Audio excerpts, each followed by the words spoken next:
আমি আজকে যে বিষয় নিয়ে আলোচনা করব তা হচ্ছে যে ভুলগুলো সালাতের মধ্যকার যে ভুলগুলো মুসাল্লিরা খুব তুচ্ছ মনে করে, সাধারণ মনে করে, এমন কিছু অপরাধ নিয়ে, এমন কিছু ভুল ভ্রান্তি নিয়ে আমি আপনাদের সামনে আলোচনা রাখবো ইনশাআল্লাহ। আল্লাহ রাব্বুল আলামিন আমাকে তৌফিক দান করুন। আমি আমার সেই পূর্বের বিষয় থেকে চলে আসছে ভুল সংশোধনের উপরে। আজকে শুধুমাত্র সালাত সংশ্লিষ্ট কিছু বিষয় নিয়ে আমি আপনাদের সামনে আসছি। সালাতের মধ্যকার কিছু ভুল ভ্রান্তি যেগুলো নামাজিরা, সালাত আদায়কারীরা অতি নগণ্য, তুচ্ছ মনে করে, সাধারণ মনে করে, কিন্তু সেই ভুলগুলোর উপরে সালাত বাতিল হওয়া পর্যন্ত নির্ভর করে। সালাত নষ্ট হয়ে যেতে পারে, বাতিল হতে পারে।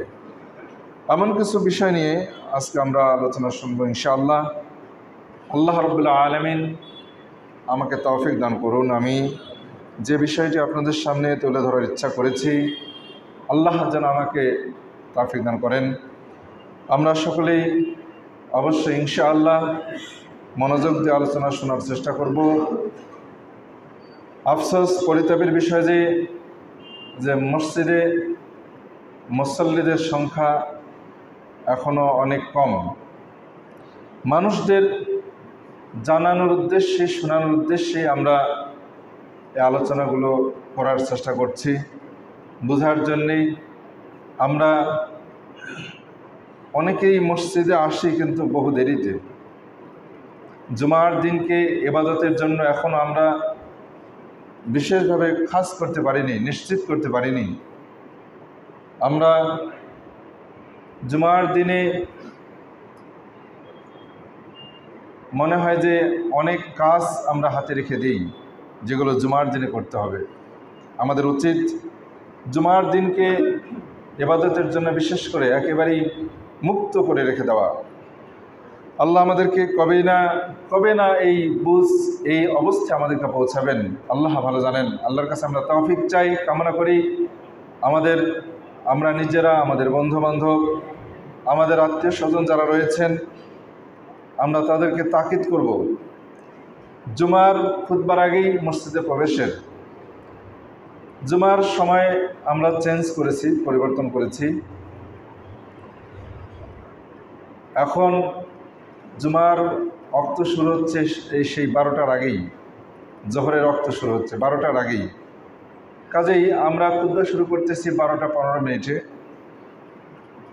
এই হিসেবে ওয়াক্ত হওয়ার অনেক পরে আমরা খুতবা শুরু করছি। এই হিসেবে আমি আপনাদের অনুরোধ করব আমরা সময় মতো মসজিদে আসার জন্য। আল্লাহ আমাদের তৌফিক দান করুন।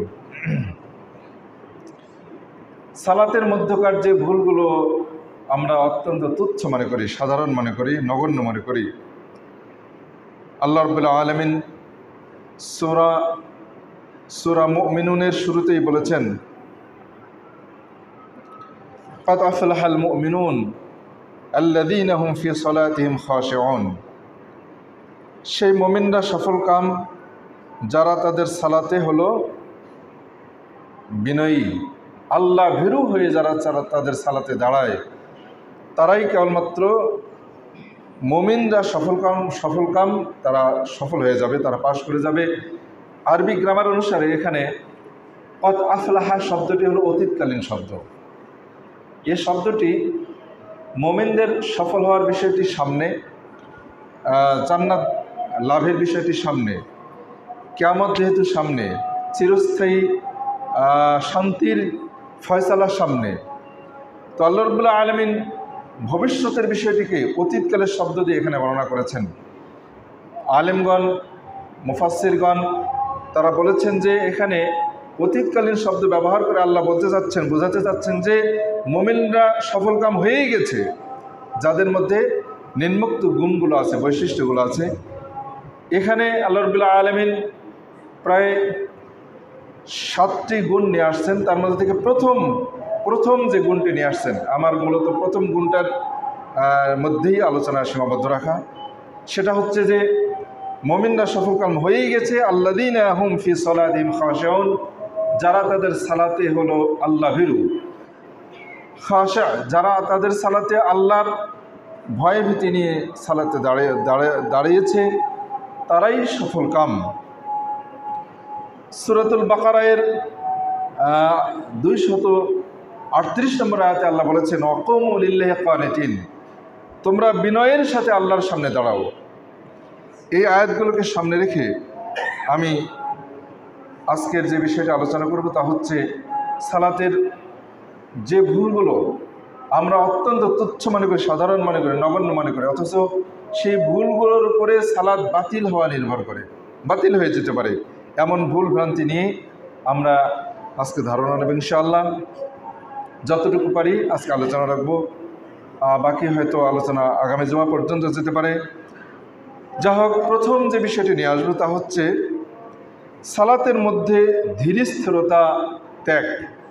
এটা আমরা এই ভুলের মধ্যে আছি। সালাতের মধ্যে ধীরস্থিরতা ত্যাগ, আমরা সালাতের মধ্যে ধীরস্থিরতা অবলম্বন করি না। আমরা দুনিয়াবি যে কোনো কাজে যেখানে যতটুকু সময়ের প্রয়োজন আমরা সেখানে ততটুকু সময়ই দেওয়ার চেষ্টা করি। যদি যেমন ধরে নিন স্টুডেন্টদের বা ছাত্রদের ব্যাপারে আমরা ধরি, একটা ছাত্রের যে বিষয়ে যতটুকু পড়াশোনা করতে গিয়ে, যে বিষয়টি শিখতে গিয়ে, পড়তে গিয়ে, বুঝতে গিয়ে যতটুকু সময়ের প্রয়োজন তার ততটুকু সময়ই তাকে দিতে হয়, ব্যয় করতে হয়। যদি সে ততটুকু সময় না দেয় বা চেষ্টা না করে তাহলে সে সেই জিনিসটি অবশ্যই বুঝতে পারবে না, অক্ষম।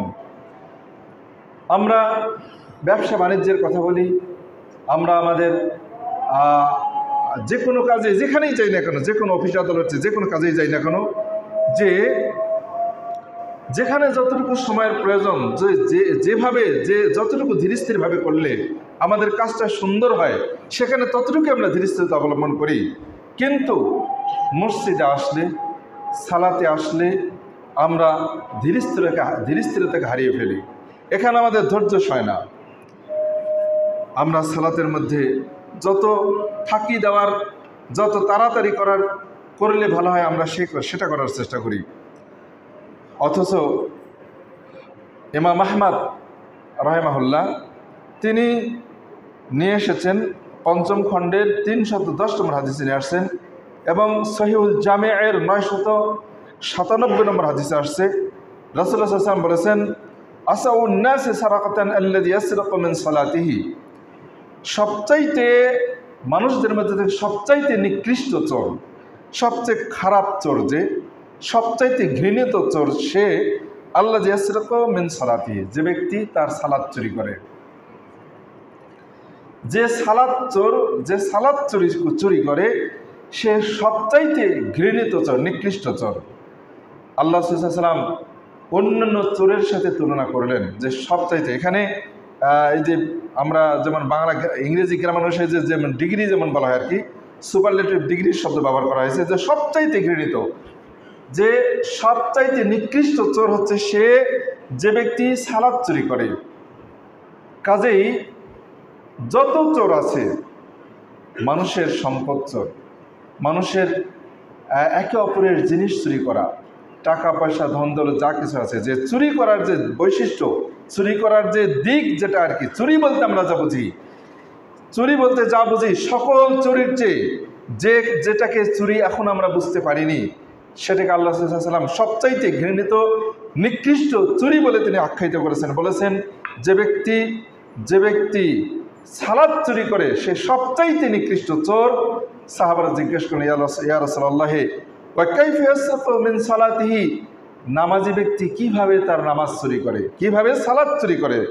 কালু, সাহাবারা এই জিজ্ঞেস যখন করলেন আল্লাহ রাসূল বললেন সালাত চুরি করে কিভাবে? লা ইউতিম্মু রুকুআহা ওয়ালা সুজুদাহা, রুকু এবং সাজদা পূর্ণ করে না। রুকু সাজদা পূর্ণ না করে যে ব্যক্তি সালাত আদা করে সে ব্যক্তি সালাত চুরি করল, সে ব্যক্তি সবচাইতে নিকৃষ্ট, সবচাইতে ভয়ঙ্কর চোর। আমরা যারা তাড়াহুড়া করে নামাজ পড়ে, সালাত আদায় করে, ঠিক মতো রুকু করে না। আল্লাহ সাল্লাম তিনি ওই যে ব্যক্তিকে সালাত শিখিয়েছিলেন, যে ব্যক্তি মসজিদে আল্লাহ রসুলের উপস্থিত থাকা অবস্থায় সালাত আদায় করার পর আল্লাহ রসুলকে এসে সালাম দেওয়ার পর আল্লাহ রসুল সালাম নিয়ে বললেন, সল্লে এর যে ফসল্লে ফাইন্নে কালাম তো সল্লে, তুমি ফিরে যাও, আবার সালাত আদা করো, তুমি সালাতই আদা করোনি। এভাবে আল্লাহ সাল্লাম ওই সাহাবিকে বারবার সালাত আদায় করার জন্য ফিরিয়ে দিচ্ছিলেন। ওই সাহাবিকে আল্লাহ রসুল যখন সালাত শিখিয়েছিলেন বলেছিলেন যে তুমি সালাতে দাঁড়ানোর যখন দাঁড়াবে, যখন সোজা হয়ে দাঁড়াতে হবে, রুকুতে যাবে এমনভাবে যে হাত্তা তাতমাইন্না, তুমি স্থির হবে, একেবারে রুকুতে যাবে পিঠ সোজা করবে, পিঠ সোজা করে রুকু করবে, স্থির হতে হবে সেখানে। তারপর রুকু থেকে যখন উঠবে একেবারেই হাত্তা তাআতাদিলা কায়মান, সোজা হয়ে দাঁড়াবে, রুকু থেকে উঠার পর সোজা হয়ে দাঁড়াবে, তারপর স্থির হওয়ার পর তারপর সাজদায় যাবে, সাজদায় গিয়ে আবার স্থির হবে সেখানে, তারপর আবার সাজদা থেকে উঠে আবার স্থির হবে, আবার তারপর আবার সাজদা করবে, সেখানে আবার স্থির হবে, তারপর সাজদা থেকে উঠবে, এরপর দ্বিতীয় রাকাত এভাবেই তুমি আদা করবে। তো আমরা আজকে দেখতে পাবো যে অসংখ্য এমন মসজিদ খুব কম আছে, এমন মসজিদ খুব কম আছে যে মসজিদের মুসল্লিরা তাড়াহুড়া করে সালাত আদায় করে না, যে মসজিদের মুসল্লিরা তারা সালাতের মধ্যে ধীরস্থিরতা অবলম্বন করে, এমন মুসল্লিদের সংখ্যা খুব কম। দেখতে পাবেন যে তারা খুব তাড়াহুড়া করে সালাত আদায় করছে। অথচ সালাতের মধ্যে ধীরস্থিরতা অবলম্বন করা, এটা হলো সালাতের রোকন। রোকন বলতে কি বুঝি? রোকন যদি ছুটে যায় তাহলে সালাত হয় না।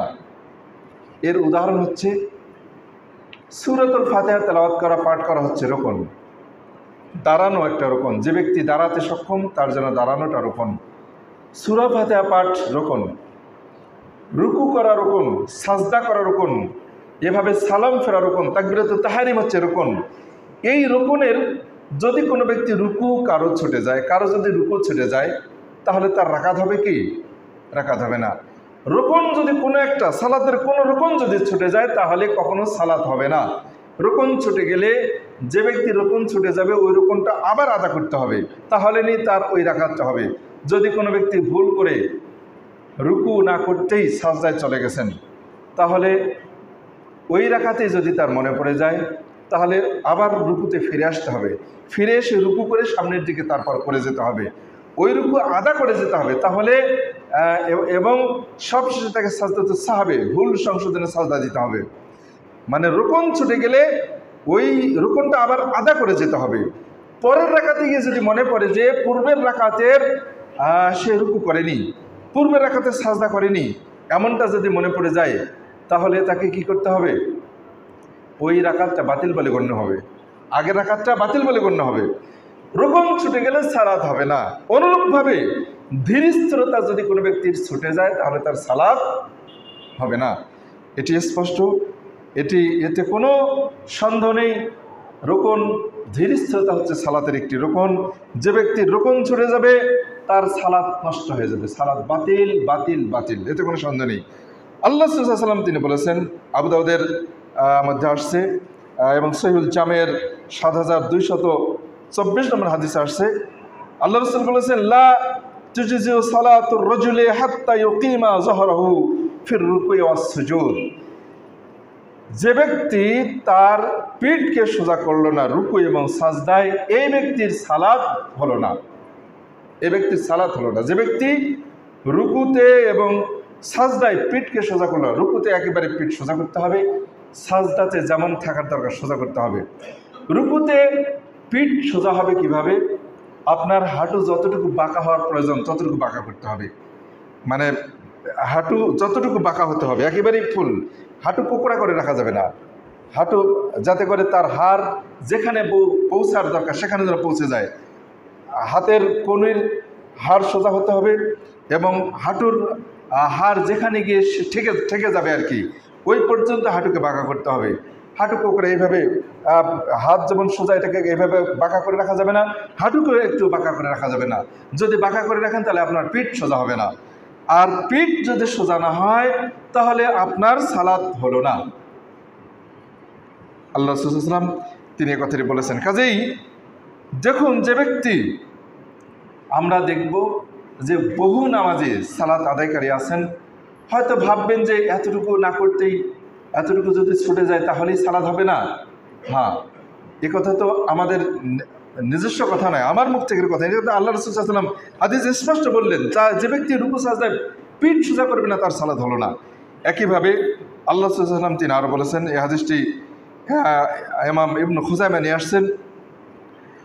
আবু আবদুল্লাহ আল আশআরী তিনি বলছেন, ক্বালা সাল্লা রাসূলুল্লাহ সাল্লাল্লাহু আলাইহি ওয়াসাল্লাম বিআসহাবিহি, একদিন রাসূল সাল্লাল্লাহু আলাইহি ওয়াসাল্লাম তার সাহাবীদেরকে সালাত আদা করালেন। সুম্মা জালাসা ফি তায়ফাতিন মিনহুম, এরপর আল্লাহ রাসূল তার কিছু সাহাবাদেরকে নিয়ে বসে আছেন। ফাদাখালা রাজুল, ওই মুহূর্তে আরেকটি লোক মসজিদে এসে প্রবেশ করে তিনি সালাত আদায় করলেন। ফাজাআলা ইয়ারকা ওয়া ইয়ানকুরু ফি সুজুদিহি, ওই ব্যক্তি খুব তাড়াহুড়া করে রুকু সাজদা করতেছিলেন। জাআলা ইয়ারকাও, সে রুকু করলো, ওয়া ইয়ানকুরু ফি সুজুদি, এবং সাজদা করলো ঠোকর মেরে খুব তাড়াহুড়া করে। ফাকালান নবী, তখন নবী সাল্লাল্লাহু আলাইহি ওয়াসাল্লাম বললেন, আর তারাউনা হাজা, তোমরা এই লোকটিকে কি তোমরা দেখলে? মান মাতা আলা হাজা মাতা আলা গায়রি মিল্লাতি মুহাম্মদ, যে ব্যক্তি এমন রুকু সাজদার সালাত নিয়ে মারা গেল, সে মুহাম্মদের মিল্লাত ছাড়া অন্য কোনো মিল্লাতে মারা গেল। ইন্না লিল্লাহি ওয়া ইন্না ইলাইহি রাজিউন। তাহলে সালাত আদা করলেই হয়ে যাবে এমনটা নয়। যে ব্যক্তি সালাতের উপযুক্ত পদ্ধতি অবস্থা নিয়ে, মানে সুন্নাহ মোতাবেক যে ব্যক্তি রুকু সাজদা করবে না, আল্লাহ রাসূল বললেন সে মুহাম্মাদের মিল্লাত ছাড়া অন্য কোনো মিল্লাত, অন্য কোনো ধর্মের উপরে সে মারা গেল। ইন্না লিল্লাহি ওয়া ইন্না ইলাইহি রাজিউন। দেখুন, আল্লাহ রাসূল বললেন, তিনি আরো বললেন, মান মাতা আলা হাজা আলা গায়রি মিল্লাতি মুহাম্মদ ইয়ানকুরু সালাতু, যে ব্যক্তি তার সালাতে ঠোকর মারে, কামা ইয়ানকুরুল গুরাবুদ দাম, যেমন কাক ঠোকর মারে আহার খেতে গিয়ে, তার খাদ্য খেতে গিয়ে যেমন ঠোকর মারে, এইভাবে যে ব্যক্তি কাকের ঠোকর মারার মতো ঠোকর মারে, এই ব্যক্তির সালাত, এমন সালাত নিয়ে যে ব্যক্তি মারা যাবে, সে মুহাম্মাদের মিল্লাত, অন্য কোনো মিল্লাতের উপরে, অন্য কোনো ধর্মের উপরে সে মৃত্যুবরণ করলো। আল্লাহ রাসূল বললেন, ইন্নামা মাসালুল্লাযী ইয়ারকাউ ওয়া ইয়ানকুরু ফি সুজুদিহি, যে ব্যক্তি তার রুকু এবং সাজদায় ঠোকর মারে, কাল জায়ে, তার দৃষ্টান্ত হচ্ছে একটা ক্ষুধার্ত কোনো ব্যক্তির মতো। যে ব্যক্তি লা ইয়াকুলু ইল্লা তামারাতাইন, যে ব্যক্তি মাত্র দুইটা খেজুর খেলো, মাত্র একটা দুটো, চরম ক্ষুধার্ত, আর একটা দুইটা খেজুর খেলো। একটা দুইটা খেজুর খেয়ে যেমন ক্ষুধার কোনো কাজ করে না, এরকম যে ব্যক্তি সালাতে রুকু সাজদায় ঠোকর মারে, এই ব্যক্তির ওই সালাত কোনো কাজে আসবে না। হাদিসটি ইবনে খুজাইমা, তিনি তার সহিহ ইবনে খুজাইমার প্রথম খণ্ডের 332 নম্বর হাদিসে নিয়ে আসছেন। আল্লামা আলবানী তার সিফাতুস সালাতুন নবীর মধ্যে 133 নম্বর হাদিসে নিয়ে আসছেন। কাজেই সালাতের মধ্যে ধীরস্থিরতা অবলম্বন অত্যন্ত জরুরি একটি বিষয়। এই ভুল, এটা একটা ভয়ঙ্কর ভুল। এই ভুলের মধ্যে যারা আছি, এই ভুলের উপরে থেকে যারা সালাত আদায় করে যাচ্ছি, যদিও আপনি নিজকে মুসলিম মনে করেন, কিন্তু আল্লাহ রাসূল বললেন যে আপনি আল্লাহ রাসূলের বৈশিষ্ট্যের, ধর্মের উপরে, অবস্থার উপরে, সুন্নাহর উপরে নন। এরকম আরও প্রমাণ আসছে। যায়েদ বিন ওহাব ওহাব থেকে বর্ণিত, তিনি বলছেন যে হুযায়ফা সাহাবী একটি লোককে দেখতে পেলেন, লা ইউতিম্মুর রুকু ওয়ালা সুজুদ, তিনি পরিপূর্ণভাবে রুকু সাজদা করছেন না। হুযায়ফা সাহাবী ওই লোকটিকে বললেন, মা সাল্লাইতা, তুমি সালাতে আদা করলে না। ওয়ালা মুত্তা আলা গায়রিল ফিতরা, যদি তুমি মারা যাও এই সালাত নিয়ে, তাহলে মুত্তা আলা গায়রিল ফিতরাতে, ফিতরাতের উপরে, তুমি ধর্মের উপরে মৃত্যুবরণ করলে না। আল্লাতী ফাতারাল্লাহু মুহাম্মাদান, যে ফিতরাত, যে ধর্ম, যে বৈশিষ্ট্য, যে দিন নিয়ে আল্লাহ মুহাম্মদকে পাঠিয়েছেন, ওই ধর্মের উপরে, ওই ফিতরাতের উপরে তুমি মৃত্যুবরণ করলে না। এই কথাটি আসছে ইমাম বুখারী, তিনি নিয়ে আসছেন। আপনারা ফাতুল সহিহ বুখারীর সরা আল ফাতহের মধ্যে 2য় খণ্ডের 274 নম্বর হাদিসে আপনারা পাবেন। কাজেই এখানে স্পষ্ট বোঝা যাচ্ছে যে ব্যক্তি ধীরস্থিরতা ত্যাগ করবে তার সালাত হবে না। এমনইভাবে মাওকুফ সূত্রে আসছে, আবু হুরায়রা থেকে হাদিসটি মাওকুফ হিসেবে হাসান, এবং কেউ আল্লাহ রাসূলের থেকেও হাদিসটি নিয়ে আসছেন, তবে আল্লাহ রাসূলের কথা হিসেবে দুর্বল, এবং আবু হুরায়রার কথা হিসেবে হাসান কথা। অর্থাৎ আবু হুরায়রার এই কথাটি ঠিক। সেটা হচ্ছে, তিনি বলছেন, আবু হুরায়রা বলতেছেন, ইন্না রাজুলাল ইউসাল্লি 60 সানাতান, আবু হুরায়রা রাদিয়াল্লাহু আনহু তিনি বলছেন যে অনেক ব্যক্তি আছে 60 বছর ধরে সালাত আদা করে, 60 বছর সালাত আদা করে, 60 বছর ধরে, তারপরে মা তুকবালু লাহু সালাতুন, এরপরে তার কোনো সালাতকে কবুল করা হয় নাই। লাআল্লাহু,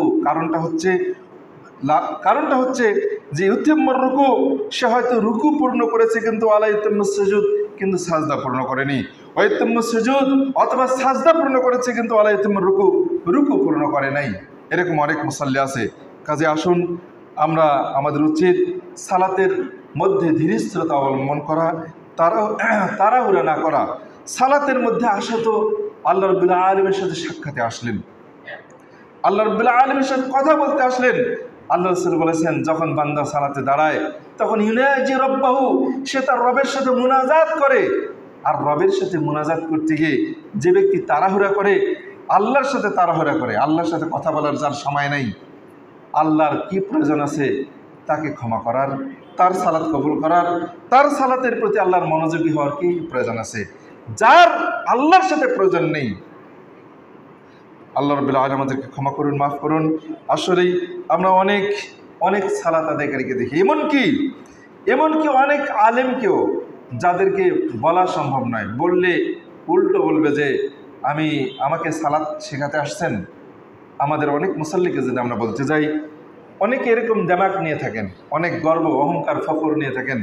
কত না হুজুরের সামনে আমি সালাত আদা করেছি, কতদিন ধরে সালাত আদা করছি, কেউ আমাকে এটা বলে না, আপনি বললেন। এটা হতে পারে না। আমার তাহলে কি আগের সালাতগুলো সব শেষ, নষ্ট হয়ে গেল? এটা কি হতে পারে?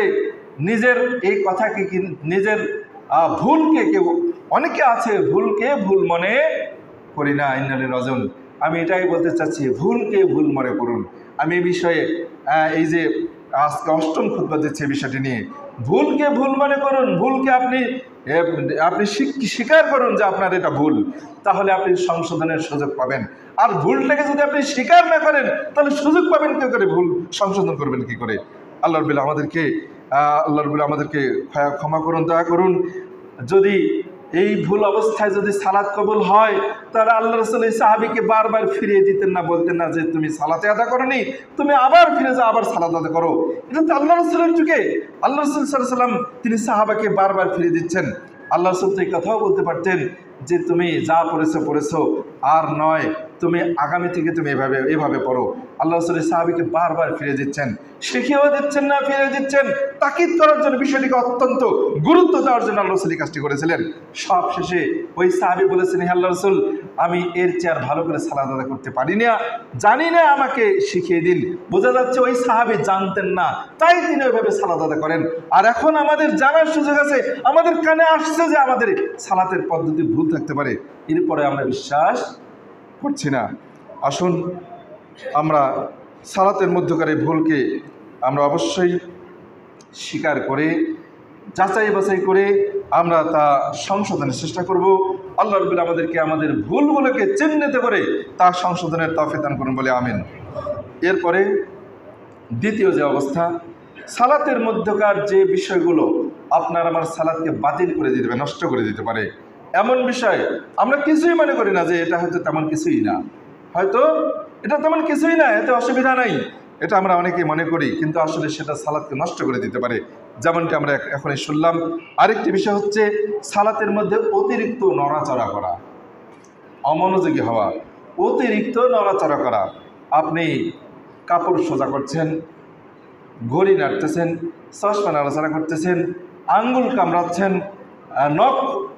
নখ উঠাচ্ছেন, ইত্যাদি নানান কিছু কাজ করতেছেন সালাতের মধ্যে দাঁড়িয়ে বা সালাতের অবস্থায়। এই যে ব্যক্তি এরকম সালাতের মধ্যে যে ব্যক্তি নড়াচড়া করে, অপ্রয়োজনে কথা বলে, অপ্রয়োজনে নড়াচড়া করে, ডান দিকে তাকায়, বাম দিকে তাকায়, আকাশের দিকে তাকায়, ফ্যান ঘোরা, সামনের ক্যালেন্ডার, এটা সেটা এলোমেলো জিনিসের দিকে দেখছে, এমন ব্যক্তির সালাত হবে না। কারণ আল্লাহ রাব্বুল আলামিন তিনি বলেছেন সূরাতুল বাকারার 238 নম্বর আয়াতে বলেছেন, আকুমু লিল্লাহি কানিতিন, তোমরা আল্লাহর সামনে বিনয়ের সাথে দাঁড়াও। যে ব্যক্তি আল্লাহর সামনে বিনয়ের সাথে দাঁড়াবে, আমরা আমাদের দুনিয়াবি বস যাদেরকে মনে করি, অফিসের কর্তা যিনি, যারা আমাদের অনেকের মালিক, যারা দুনিয়াবি মালিক, যারা আপনার আমার কারখানার মালিক, আপনার আমার যাদের অধীনে আমরা চাকরি বাকরি করি, তাদের সামনে গিয়ে দাঁড়ানোর সময়, তাদের সাথে কথা বলার সময়, তাদেরকে আমাদের দেশে যেমন যে প্রশাসনে যেমনটি আছে যে ঊর্ধ্বতন অফিসারদেরকে যে স্যালুট মারার যে একটা বৈশিষ্ট্য রয়েছে, যদিও সেটা কোরআন সুন্নাহ মোতাবেক অবশ্যই ঠিক নয়। তো এই যে বিষয়গুলো আমরা মানুষের সামনে যখন দাঁড়াই, মানুষকে যাদেরকে আমাদেরকে সম্মান করতে এমন কাউরের সামনে যখন আমরা দাঁড়াই, তখন আমরা অত্যন্ত বিনয়ের সাথে, অত্যন্ত ভদ্রতার সাথে, আমাদের পোশাক আশাক যেন এলোমেলো না থাকে, কথা বলার বাচনভঙ্গি যেন ঠিক থাকে, শরীরের চেহারা সুরাত স্মার্ট যেন থাকে, ইত্যাদি নানান সব দিক থেকে খেয়াল করে আমাদের দুনিয়াবী নেতাদের সামনে আমরা দাঁড়ানোর চেষ্টা করি। আল্লাহ রাব্বুল আলামিনের সামনে দাঁড়ানোর সময় আমরা এই বিষয়টি চিন্তা করি না, কল্পনা করি না। অথচ বিশ্ব সারা এই মহাকাশ, এই পৃথিবী, এই সাত আসমান, সাত জমিন এবং আকাশ বাতাস যা রয়েছে, আমাদের দু চোখে যা আমরা যতটুকু দেখি, যার খবর রাখি না, আল্লাহ রাব্বুল আলামিন তিনি মহান, যা কিছু তিনি মহান স্রষ্টা, সেই মহান ক্ষমতার আধার যিনি, তার সামনে যখন আমরা দাঁড়াই, আমরা খেয়াল করি না যে আমরা কার সামনে দাঁড়িয়েছি, আমরা বিনীত ভাব আমরা রাখি না। আল্লাহ রাব্বুল আলামিন তিনি আমাদেরকে আদেশ করেছেন যে আল্লাহর সামনে তোমরা বিনয়ের সাথে দাঁড়াও। আর সূরাতুল মুমিনুনের যে দ্বিতীয় নম্বর আয়াতে আসছে যে মুমিনরা সফলকাম হয়ে গেছে যারা তাদের সালাতের মধ্যে বিনয়ী। কাজেই সালাতের মধ্যে বিনয়ী ভাব যাদের থাকবে না, বিনীত ভাব যাদের থাকবে না, তাদের সালাত হওয়ার সম্ভাবনা কম। সালাতের মধ্যে বিনীত ভাব নিয়ে আসবেন কি করে? আমি এ বিষয়ে অনেক আগে, সম্ভবত প্রায় 2.5-3 বছর আগে এই বিষয়ে আমি খুতবা রেখেছিলাম। নেহাত বছর দেড় আগে সালাতের মধ্যে আপনি মনোযোগ কিভাবে নিয়ে আসবেন এ বিষয়ে আমি আলোচনা রেখেছিলাম। বিনয় সালাতের মধ্যে মনোযোগ নিয়ে আসার বিশেষ উপায় হচ্ছে যে আপনার সালাতের মধ্যকার দোয়া, তাসবিহ, তাহলিল, জিকির, আজগার এসব যা কিছু মুখ দিয়ে বলছেন তার অর্থ বুঝতে হবে, অর্থ বোঝার চেষ্টা করতে হবে। সালাতের মধ্যে আপনার পরিকল্পনা থাকবে, আপনি কখন কোন রাকাতে কোন সূরা পড়বেন, এবং সাজদায় গিয়ে আপনি কিছু দোয়া বলার সুযোগ থাকলে দোয়া বলবেন। যে তাসবিহগুলো পাঠ করছেন কতবার পড়ছেন সেটা সজাগ থাকবেন, সতর্ক থাকবেন। আপনি যখন এই বিষয়গুলো আপনি খেয়াল করবেন, সালাতের মধ্যে নতুনত্ব বলতে দোয়ার মধ্যে নতুনত্ব, জিকিরের মধ্যে নতুনত্ব। প্রথম রাকাতে আপনি যে সূরা পড়লেন, দ্বিতীয় রাকাতে সেই সূরা পড়বেন না, তৃতীয় রাকাতে সেই সূরা পড়বেন না, আজকের দিনে যে সূরাগুলো পড়েছেন আগামীকালকে সেগুলো পড়বেন না, জোহরে যেগুলো পড়েছেন আসরে সেগুলো পড়বেন না। এমন একটি পরিকল্পনা যদি আপনার থাকে, অর্থ যদি বুঝে থাকেন, ইনশাআল্লাহ সালাতের মধ্যে মনোযোগ আসবে, অর্থ যদি পড়েন ইনশাআল্লাহ। কাজেই সালাতের মধ্যে মনোযোগ যে ব্যক্তি থাকবে না, তার সালাত না হওয়ার সম্ভাবনা অনেক বেশি। এর পিছনে দলিল, আল্লাহ রাসূল সাল্লাল্লাহু আলাইহি ওয়াসাল্লামকে জিজ্ঞেস করা হলো, সালাতের মধ্যে আমরা তো আজকে টাইলসের মসজিদে সালাত আদায় করছি, অত্যন্ত চাকচিক্য এবং নরম, কোমল, স্বচ্ছ, পরিষ্কার, যেখানে আমরা কপাল ঠেকালে আমরা আঘাত পাই না, কষ্ট পাই না, এমন জায়গায় আমরা সালাত আদায় করি। আল্লাহ রাসূল সাল্লাল্লাহু আলাইহি ওয়াসাল্লামের যুগে সাহাবে কিরামগণ তারা ছোট ছোট পাথর বিশিষ্ট মাটির উপরে সালাত আদায় করেছেন। কপাল ঠেকালে তাদের কপালে পাথর গুঁতা লাগতো, মনে হয় ফুটে যাবে এরকম। তো এরকম তার আঘাত পেতেন কপালে। তো এরকম কঠিন কষ্টকর অবস্থায় সালাত আদায় করতে গিয়ে অনেক সময় তাদের কপালে আঘাত পান, কষ্ট পান। সাহাবারা আল্লাহর রাসূলকে জিজ্ঞেস করেছিলেন যে ওই যে পাথর কপালে লাগছে, আঘাত পাচ্ছি, কষ্ট পাচ্ছি, তো আমরা কি এই পাথরটা মুছে সরায় দিতে পারবো? আল্লাহ রাসূলকে সাহাবারা জিজ্ঞেস করলেন। আল্লাহ রাসূল সাল্লাল্লাহু আলাইহি ওয়াসাল্লাম তিনি উত্তরে বলেছিলেন, লা তামসাহ, তুমি এ পাথর মুছে সরিয়ে দেবে না। ওয়ান্তা তুসাল্লি, সালাত অবস্থায়, ফাইন কুনতা লাবুদ, যদি তোমাকে মুছে দিতেই হয়, যদি অনেক কষ্টকর হয়, তাহলে ফাওয়াহিদাতান, মাত্র একবার মুছে দেবে। সুবহানাল্লাহ, দেখুন মাত্র একবার মুছে দেবে, এর চেয়ে বেশি নয়। তাহলে যেখানে আমি এই হাদিসটাকে আমরা দলিল হিসেবে গ্রহণ করতে পারি, যে যদি রুকু সাজদা করতে গিয়ে কপালে পাথর, ধারালো পাথর, ছোট ছোট পাথর, দেখবেন যে পাথরের যে ছোট ছোট পাথরগুলো অত্যন্ত ধারালো হয়। আমরা অনেক সময় খালি পায়ে যদি রোড ঘাটে যদি হাঁটি, তাহলে দেখতে পাবেন আমাদের যাদের খালি পায়ে হাঁটা অভ্যাস নাই, পায়ের পাতায় মনে হচ্ছে পাথর গুঁতো লাগছে। মনে হয় ফুটে যাবে, ভিতরে ঢুকে যাবে, সূচের মতো মনে হয়। কাজেই যেখানে কপাল দিয়ে তো মানুষ হাঁটে, কি কপাল তো চামড়া নরম কোমল, সেখানে তো পাথর তো গুঁতা লাগবেই। এমন অবস্থায়ও যদি পাথর মুছে দেওয়া নিষেধ হয়ে থাকে, কারণ পাথর সেখানে সরিয়ে দিতে গেলে একটু তো নড়াচড়া করতে হবে, এই নড়াচড়াটাও আল্লাহ সাল্লাম না করার জন্য উৎসাহ দিয়েছেন, বলেছেন তুমি তা করবে না, সালাত অবস্থায় তা তুমি করবে না। যদি করতেই হয়, যদি তোমার কষ্টকর হয়, তাহলে মাত্র একবার করবে। আল্লাহ, দেখুন তাহলে যদি এতটুকু নড়াচড়াও যদি সালাতের মধ্যে দোষণীয় হয়ে থাকে, তাহলে যারা সালাতের মধ্যে এদিক সেদিক ঘোরাঘুরি করি, এদিক সেদিক তাকানোর চেষ্টা করি, আমরা কাপড় চোপড় এটা সেটা নিয়ে নাড়াচাড়া করি, অমনোযোগ থাকি, তাহলে তার সালাত কতটুকু হবে আমরা সহজেই একটু চিন্তা ভাবনা করলে খুঁজে পাবো। সহিহ বুখারীতে আসছে, আয়েশা আল্লাহ রাসূলকে জিজ্ঞেস করেছিলেন সামনে সালাতের ডানে বামে তাকানো সম্পর্কে। আল্লাহ রাসূল বলেছিলেন, ও ইখতিলাস, এটা হচ্ছে শয়তানের পক্ষ থেকে নামাজিকে ছিনতাই করে নিয়ে যাওয়া। নামাজিকে, নামাজের মধ্যে সালাত আদায়কারী যিনি, তাকে সালাতের মধ্যে থেকে শয়তান থেকে ছিনতাই করে নিয়ে চলে গেল, সে আর সালাতের মধ্যে নাই। যে ব্যক্তি সালাতের মধ্যে নড়াচড়া করবে, সে যেন শয়তানের আয়ত্তে চলে গেল, শয়তান তাকে সালাতের মধ্যে ছিনতাই, আল্লাহ রাসূল ছিনতাই শব্দ বলেছেন, সে শয়তান তাকে ছিনতাই করে নিয়ে চলে গেছে, সে আর সালাতের মধ্যে নাই। কাজেই যে সালাতের মধ্যে নাই, যে ব্যক্তি, আলেমগণ এ বিষয়ে একমত যে অতিরিক্ত নড়াচড়া সালাতের মধ্যে অতিরিক্ত নড়াচড়া করা, এটা তাবতুল সালাত, এটা সালাত নষ্ট করে দেয়, বাতিল করে দেয়। যদিও আমরা এভাবে সালাত নষ্ট হয় বলে মনে করি না, বিশ্বাস করি না, বা হয়তো আমরা ভাবি না। কাজেই এমন সাধারণ কিছু কিছু ভুল ভ্রান্তি রয়েছে যেগুলো আমরা অনেক সময় করে থাকি, আমরা করলেও কিছু মনে করি না। আসুন আমরা এই ভুলগুলো থেকে উঠে আসার চেষ্টা করব। আল্লাহ আমাদের তৌফিক দান করুন, সকল বলে আমিন। এরপরে তৃতীয় যে অবস্থা, যেগুলো সাধারণত আমরা ভুল মনে করি না বা তেমন কিছু মনে করি না, গুরুত্ব দেই না, এমন আরেকটি বিষয়, সেটা হচ্ছে ইমামের আগে আগে কোনো কাজ করা। ইমামের আগে আগে কোনো কাজ করা। আল্লাহ রাব্বুল আলামিন সূরাতুল ইসরায়ের 11 নম্বর আয়াতে বলেছেন, ওয়াকানাল ইনসানু আজুলা, মানুষ হচ্ছে দ্রুতবাজ, মানুষ তাড়াহুড়াকারী, মানুষ অত্যন্ত তাড়াহুড়া প্রিয়। আল্লাহ রাসূল বলেছেন, ইমাম বাইহাকিতে আসছে, সুনানুল কুবরাতে আসছে, আল্লাহ রাসূল সাল্লাল্লাহু আলাইহি ওয়াসাল্লাম বলেছেন যে আত্তাআন্নি মিনাল্লাহি, ধীরস্থিরতা আল্লাহর পক্ষ থেকে, ধীরস্থিরভাবে কাজ করবেন তো ভুল কম হবে, এটা আল্লাহর পক্ষ থেকে, এটা আল্লাহর পক্ষ থেকে। দেখবেন যার মধ্যে ধীরস্থিরতা আছে, আল্লাহর পক্ষ থেকে সে বিশেষ নিয়ামত প্রাপ্ত, রহমত প্রাপ্ত, তার কাজ ভুল হয় কম, সুন্দর হয় বেশি। আর অজলত মিনাশ শাইতান, আল্লাহ রাসূল বলেছেন যে আর তাড়াহুড়া করাটা হলো শয়তানের পক্ষ থেকে। কাজেই মানুষ হচ্ছে তাড়াহুড়া প্রিয়। যদি তাড়াহুড়া করতে গিয়ে আপনি ট্রেনে যাচ্ছেন, ইঞ্জিনের আগে আপনি যেতে চান। আমি অনেক আগে এখানে হয়তো কথাটা বলেছিলাম, আমি ওই কৌতুক পড়েছিলাম আর কি, পেপারে ইনকিলাব পত্রিকা পড়তাম, কৌতুক পড়েছিলাম। তো ওই বোকা আর কি ট্রেনের বগিতে বসে আছে, আর তো ট্রেনের কামরায় বসে আছে, মনে করছে যে ট্রেন ঘরের মতো বসে আছে, তার খুব তাড়াহুড়ো আছে, তাড়াতাড়ি যেতে হবে।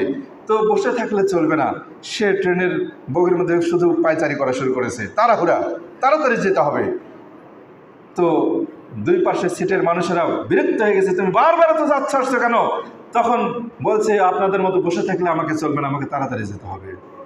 তো যে বোকারা ইমামের আগে আগে করতে চায়, তারা হচ্ছে এরকম বোকা, যারা আগে ভাগে সালাত শেষ করতে চায়, কিন্তু মূলত সে সালাতটাকে নষ্ট করে দিচ্ছে।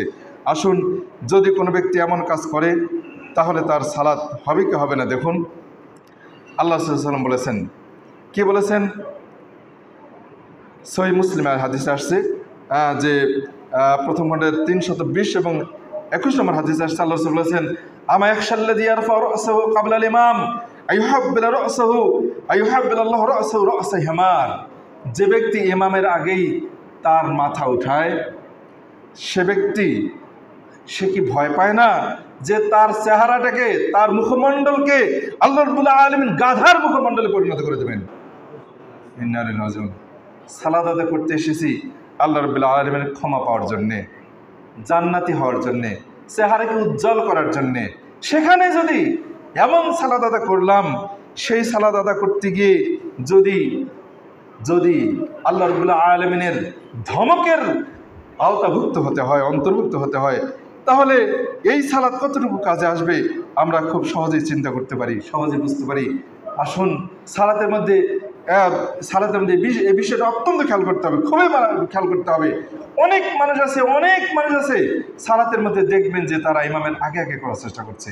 কখনো নয়, ইমামের আগে আগে কখনো কোনো কাজ করা যাবে না, একবারে সাথে সাথে করা যাবে না। ইমামের কিছু কিছু পরে করতে হবে। এ বিষয়ে আমরা সাহাবেদের উক্তি আমরা দেখতে পারি, যেমন সহি মুসলিম হাদিসে আসছে 474 নম্বর হাদিসে আসছে, বারা বিন আযিব সাহাবী বলেছেন, ইন্নাহুম কানু ইউসাল্লুনা খালফা রাসূলিল্লাহ, আল্লাহর রাসূলের পিছনে সাহাবে কেরামগণ সালাত আদায় করেছিলেন।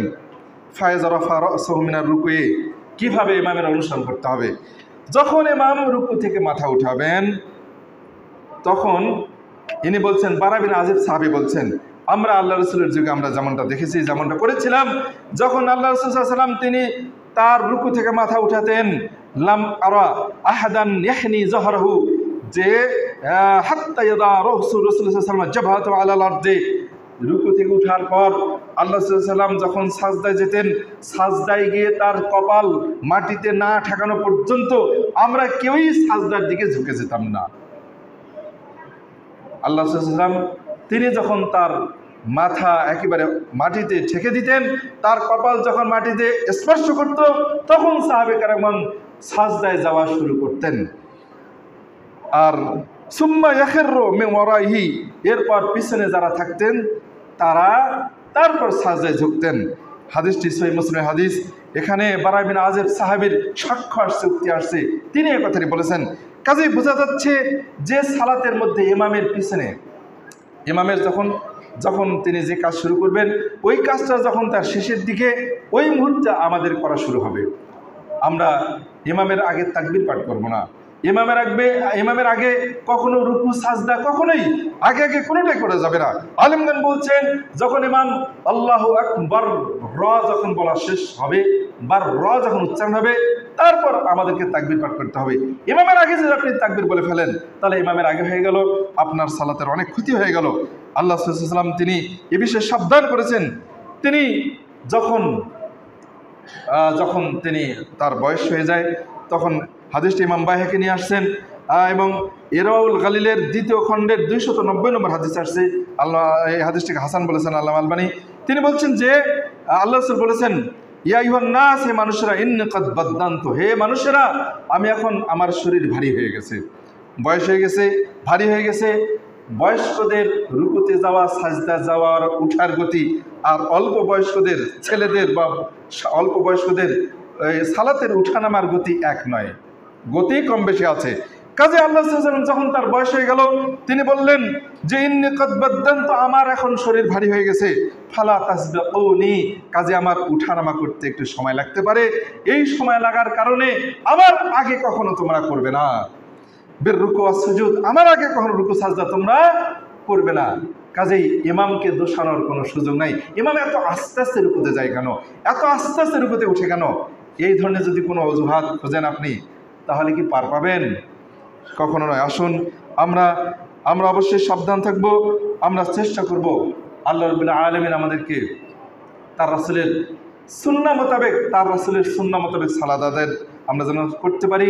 আহলুল হাদিস, আমরা বলি যে আহলুল হাদিস আমরা কোরআন সুন্নাহর অনুসারী, কিন্তু এই কোরআন সুন্নাহর অনুসরণ শুধুমাত্র জোরে আমিন বলা, পায়ের সাথে পা লাগানোর মধ্যেই সীমাবদ্ধ নয়। এমন অনেক ভুল আছে যে ভুলগুলো এখনো আমরা চিহ্নিত করতে পারি নাই, যেগুলোর মাধ্যমে আমাদের সালাত নষ্ট হয়ে যাচ্ছে। আসুন, এরকম আরও বিষয় রয়েছে। আমরা আজকে যতটুকু শুনলাম, আমরা চেষ্টা করব আগামীতে এই ভুলগুলো আমরা সংশোধন করব। আর এ বিষয়ে আরও অনেক কথা বাকি থাকলো। আমরা সালাতের মধ্যকার যে সব সাধারণ ভুল, যে ভুলগুলোকে আমরা কিছু মনে করি না, একেবারে স্বাভাবিক মনে করি, তুচ্ছ মনে করি, এমন তুচ্ছ ভুলগুলোকে সামনে রেখে যদি আমরা সালাত আদায় করি, তাহলে আমাদের সালাত হবে না। কাজে আমাদের সাবধান থাকতে হবে, এ বিষয়ে জানতে হবে, শিক্ষা নিতে হবে। আপনাদের অনুরোধ করব, আপনারা মসজিদে খুতবা শুরুর আগে আসার চেষ্টা করুন। আমি আপনাদের অনুরোধ করতে চাই, আমরা খুতবা শুরুর আগে মসজিদে আসার চেষ্টা করব। শুক্রবারকে আমরা কেবলমাত্র ইবাদতের জন্যেই খালি করে উন্মুক্ত করে মুক্ত করে নেওয়ার চেষ্টা করব। জুমার দিন যখন শুরু হয় তখন থেকে জুমার দিনের প্রস্তুতি আমরা সেই ফজরের সালাত নির্দিষ্ট সূরা দিয়ে আদা করতে হয়। এমনকি আল্লাহ রাসূল সাল্লাল্লাহু আলাইহি ওয়াসাল্লাম তিনি বলেছেন, জুমার দিনে যে ব্যক্তি প্রথম সময়ে মসজিদে আসবে সে একটা উট কোরবানির সময় নেকি পাবে, দ্বিতীয় সময় যে ব্যক্তি আসবে সে একটা গরু কোরবানির সময় নেকি পাবে, এভাবে হতে হতে একটা ডিম কোরবানি করার সমান নেকি আল্লাহর পথে দান করার সময় নাকি পাবে। এভাবে জুমার দিনের বিষয়ে বিশেষ সেই সকাল সূর্য ওঠার পর থেকে নিয়ে এই সময়টিকে আলেমগণ আল্লাহ হাদিসের আলোকে তারা ভাগ করেছেন। কাজেই যে যত বেশি মসজিদে যত আগে আসবে তার নেকির পরিমাণ তত বেশি হবে। আমরা অন্যান্য দিন বাজারঘাট করব, অন্যান্য দিন আমরা আমাদের পারিবারিক ঝুট ঝামেলা যেগুলো আছে এগুলো সেরে নেওয়ার আমরা চেষ্টা করব। জুমার দিনকে আমরা অন্যান্য কাজের জন্য রাখার চেষ্টা করব না। আল্লাহ আমাদের তৌফিক দান করুন। আমরা সাবধান থাকবো। দেখুন, আমরা অজুহাত, আমাদের অনেক অজুহাত আছে। অজুহাত যখন আমাদের জীবনের প্রয়োজন পড়ে যায় তখন ওই সব অজুহাত আমরা কখনো খোঁজার সুযোগ আর পাই না। যখন নিজে অসুস্থ, আপনার এখন সময় নেই, কোনো সময় নেই, দৌড়াচ্ছেন আর দৌড়াচ্ছেন।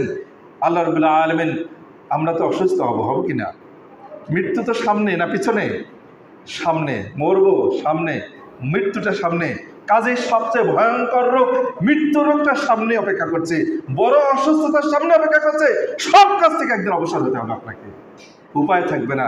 সেই দিন দৌড়াবেন কিভাবে? সম্ভব হবে কি? সম্ভব হবে না। কাজেই আমরা কেন জুমার দিনকে ইবাদতের জন্য এখনো উন্মুক্ত, খালি মুক্ত করে নিতে পারছি না?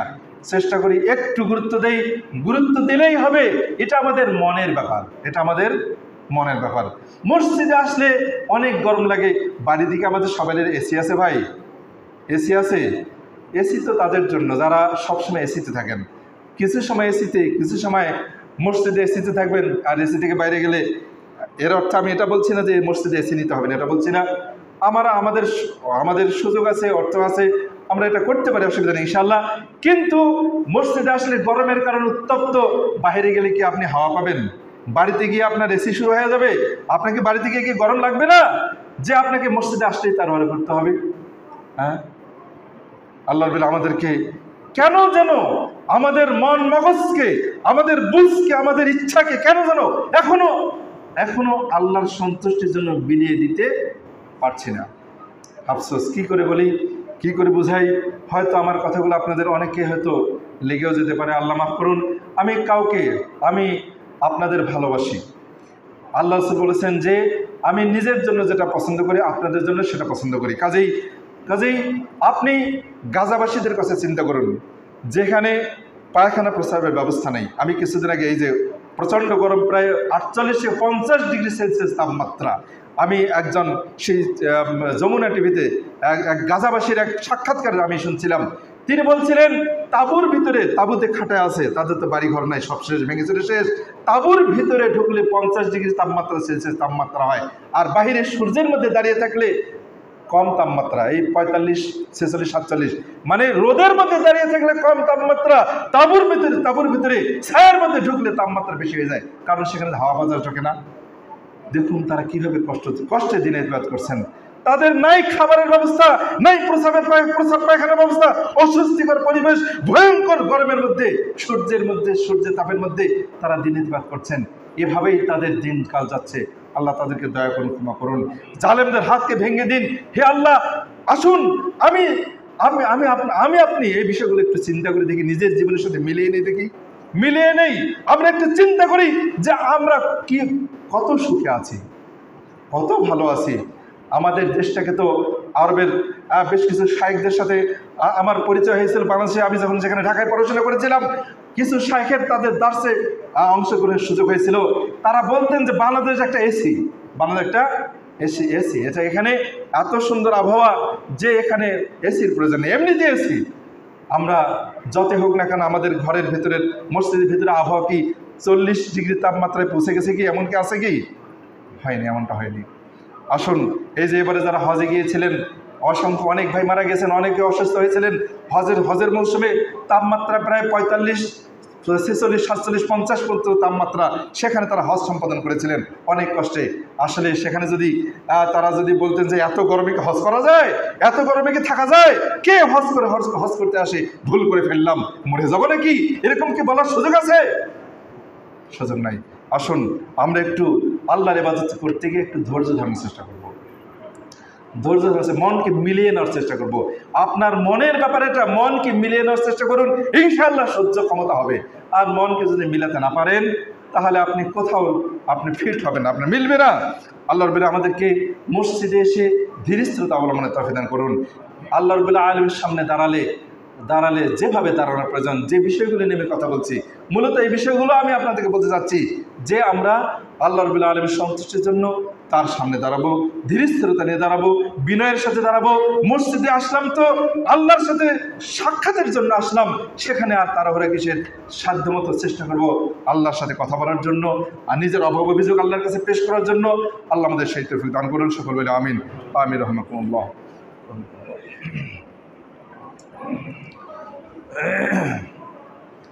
نحمد ونصلي على رسوله الكريم، أما بعد فأعوذ بالله من الشيطان، بسم الله الرحمن الرحيم. إن الله وملائكته يصلون على النبي والذين آمنوا صلوا عليه وسلموا تسليما. اللهم صل على محمد وعلى آل محمد كما صليت على إبراهيم وعلى آل إبراهيم إنك حميد مجيد. اللهم بارك على محمد وعلى آل محمد كما باركت على إبراهيم وعلى آل إبراهيم إنك حميد مجيد. اللهم اغفر لنا وللمؤمنين والمؤمنات والمسلمين والمسلمات وألف بين قلوبهم واصل ذات بينهم وانصرهم على عدوك عدوهم. اللهم انع الكفرة الذين يصدون عن سبيلك ويقاتلون أولياءك. اللهم خالف عن كلمتهم وزلزل أقدامهم وأنزل بهم بأسك الذي لا ترد عن القوم المجرمين. آمين. আমি খুতবা প্রসঙ্গে, আলোচনা প্রসঙ্গে আমি এসি নিয়ে যে কথাটি বললাম, এসি লাগানোটা দোষের কিছু না, ফ্যান লাগিয়ে সালাত আদায় করা দোষের কিছু না, মাইক্রোফোনে খুতবা দিচ্ছে আপনাদের কাছে আওয়াজ পৌঁছানোর জন্য, এটা দোষের কিছু না। ইবাদতের জন্য যেগুলো সহায়ক, এটা অবশ্যই জায়েজ, বৈধ, এগুলো করা বৈধ। আমি অনুৎসাহিত, হারাম বলছি না, অনুৎসাহিত করছি না, কিন্তু আমি মূলত যে বিষয়টা আপনাদেরকে বোঝাতে চাচ্ছিলাম যে কোনো পরিবেশের সাথে নিজকে মিলিয়ে নেওয়ার চেষ্টা করতে হবে। সেখানে অনর্থ মন্তব্য, অনর্থ কথাবার্তা এগুলো বলাবলি করা থেকে বিরত থাকার চেষ্টা করতে হবে। আমি আপনাদেরকে এই বিষয়টা বোঝাতে চাচ্ছি, এটা অনুরোধ করছি আপনাদেরকে। কাজেই আমরা যেন এভাবে জিনিসটাকে যা বোঝাতে চাচ্ছিলাম, এটাকে আমরা পজিটিভ মনে করব, নেগেটিভ মনে করব না। কাজেই আমরা আমাদের অর্থগত, আমাদের সময় সুযোগ যদি থাকে, আমরা অবশ্যই এসে লাগাতে পারি। আপনার টাকা পয়সা আছে, আপনি নতুন পোশাক পরে করবেন, ভালো ভালো খাবেন, সমস্যা নেই। এটা হাদিসে আসছে, এটা আমরা করতে পারি, জায়েজ আছে, বৈধ, হারাম নয়। অতএব আমরা সবসময় ভালো পজিটিভ বিষয়টাকে, প্রতিটি বিষয়কে নিজের পক্ষে মনে করবো, বিপক্ষে নয়। আল্লাহ আমাদের সেই তৌফিক দান করুন, সকল বলে আমিন আমিন রহমাকুমুল্লাহ। ইন্না আমরুকুম বিল আদলি ওয়াল ইহসান ওয়া ইতা'যিল কুরবা ওয়া ইয়ানহা আনিল ফাহশাই ওয়াল মুনকারি ওয়াল বাগyi ইয়া'iযুকুম লা'আল্লাকুম তাযাক্কারুন ওয়া লাযিকরুল্লাহি তাআলা ওয়া আল্লাহু আকবার।